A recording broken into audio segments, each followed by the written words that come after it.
एका साडीने, एका फोटोने बदलली तिची ओळख. तुम्ही ऐकलंय का ब्ल्यू साडीवाल्या गिरिजा ओकबद्दल? गिरिजा ओक गोडबोले ही एक अनुभवी मराठी अभिनेत्री आहे, जिने वयाच्या 15व्या वर्षापासून अभिनयाची सुरुवात केली.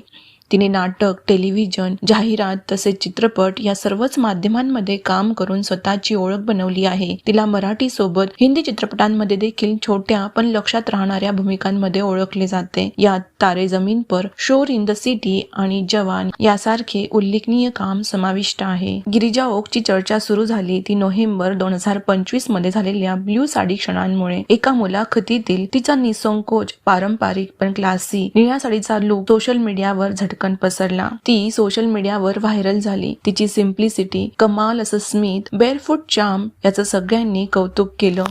#ब्ल्यू साडी गर्ल सारखे हॅशटॅग ट्रेंड झाले. या एका फोटो आणि क्लिपमुळे ती एका नव्या पातळीवर पब्लिक आयकॉन म्हणून चर्चेत आली आणि अनेकांनी तिला न्यू नॅशनल क्रश म्हणून संबोधलं. परंतु या अचानक प्रसिद्धीचा सकारात्मक आणि नकारात्मक दोन्ही बाजू दिसून आल्या. काही चाहत्यांच्या प्रेमाबरोबरच AI मॉर्फ्ड अश्लील प्रतिमा आणि खोटे अकाउंट्स देखील पसरले, ज्यावर गिरिजाने सार्वजनिकपणे असमर्थता आणि चिंता व्यक्त केली. तिने म्हटले की तिचा 12 वर्षाचा मुलगा भविष्यात या प्रकारच्या फेक इमेजेस पाहू शकतो, हे तिला चिंताजनक वाटते. या समस्यांवर तिने एडिटर्स व इंटरनेट युजर्सला जबाबदारीने वागण्याचा आग्रह केला. व्यक्तिगतदृष्ट्या गिरिजाला पारंपरिक पोशाखांबद्दल विशेष प्रेम आहे. तिने खुलासा केला आहे की तिच्याकडे 400 पेक्षा जास्त साड्या आहेत आणि तिच्या साडी कलेक्शन बद्दलही अलीकडेच मीडिया कव्हरेज झाला आहे. ही फॅशन इमेज देखील तिच्या व्हायरल लोकप्रियतेचा एक भाग बनली आहे. तसेच तिच्या सहकलाकारांनीही तिच्या अचानक वाढलेल्या प्रसिद्धीस सकारात्मक प्रतिसाद दिला आहे. गिरिजा ओकचा हा अनुभव असा दाखवतो की आजच्या सोशल माध्यमांच्या युगात साधेपणा आणि प्रामाणिकपणा देखील क्षणात व्हायरल होऊन मोठा प्रभाव निर्माण करू शकतात. परंतु त्याच वेळी डिजिटल प्रतिमा आणि खासगी सुरक्षेबाबत गंभीर प्रश्न देखील उद्भवू शकतात. यामुळे कलाकारांच्या कामावर आणि त्यांच्या वैयक्तिक आयुष्यावर दोन्ही प्रकारचे परिणाम होतात. साधेपणातलं सौंदर्य आणि सोशल मीडियाची ताकद दोन्ही गिरिजा ओकच्या बाबतीत बघायला मिळालं. तुम्हाला अशाच अनेक सेलिब्रिटींबद्दल जाणून घ्यायचं असेल तर चॅनलला सबस्क्राईब करा.